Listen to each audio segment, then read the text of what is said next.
Bien, bonjour à tous. Merci d'être là. Nous nous sommes engagés donc il y a 15 jours et pour 2 ans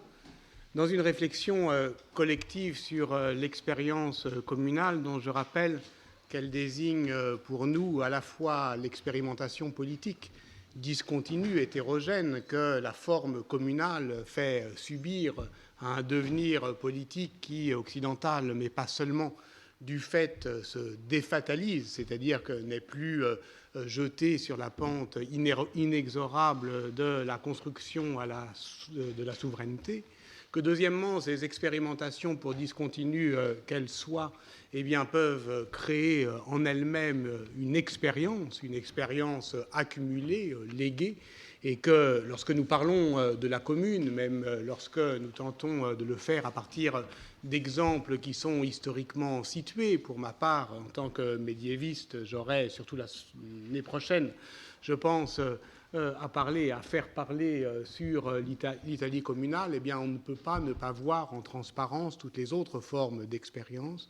Et il ne s'agit pas seulement pour nous de les neutraliser en les décrivant, mais bien de tenter de comprendre leur feuilletage. Et c'est pourquoi cette question est d'emblée visuelle, et c'est pourquoi la première séance, il y a 15 jours, eh bien, nous l'avions organisée, Adrien Genoudet et moi-même, autour de la question de faire l'expérience du lieu commun,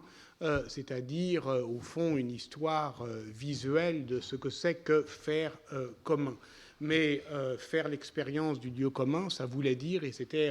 la troisième acception, au fond, du terme d'expérience, que ce que nous cherchons aussi,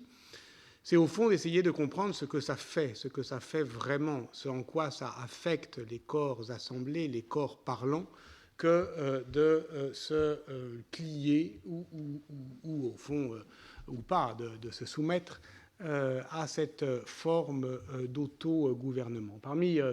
les couches de transparence, évidemment, celle qui peut être la plus tenace ou la plus persistante, comme on pourrait parler d'une persistance rétinienne, c'est évidemment la cité grecque, soit qu'on la considère effectivement comme l'ancêtre direct, immédiat et immédiatement imitable de l'expérience qu'on est en train de mener. Évidemment, on pense à l'expérience révolutionnaire sur laquelle on achèvera cette année, qui ne se peut représenter qu'en toge gréco-romaine, soit que les acteurs en avaient une conscience moins claire. Évidemment, c'est le cas des communes médiévales dans lesquelles nous serons, en tout cas au moins en esprit, dans 15 jours, autour de Pierre Monet, mais alors ce sont les historiens qui les étudient qui inévitablement ont ce modèle en tête. Donc pour tenter d'approcher cette cité grecque autour de la cité grecque, tel est la sous-titre de cette séance, eh bien, je remercie beaucoup Paulin Ismar d'avoir accepté d'organiser cette séance. Il l'a fait comme effectivement,